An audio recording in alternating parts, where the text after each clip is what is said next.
তাদেরকে শান্তিকুঞ্জ বৌদ্ধবিহারের দেখাবো।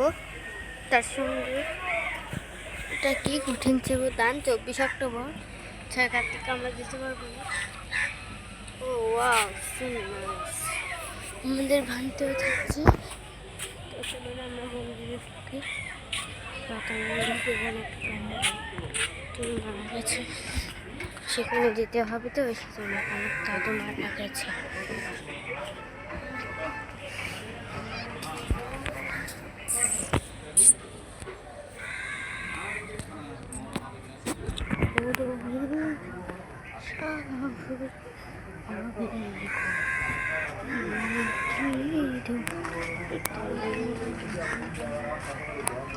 একটা স্টেজ বানানো হচ্ছে, আমরা বিহার ভিতরের পূর্বে দেখে আসি।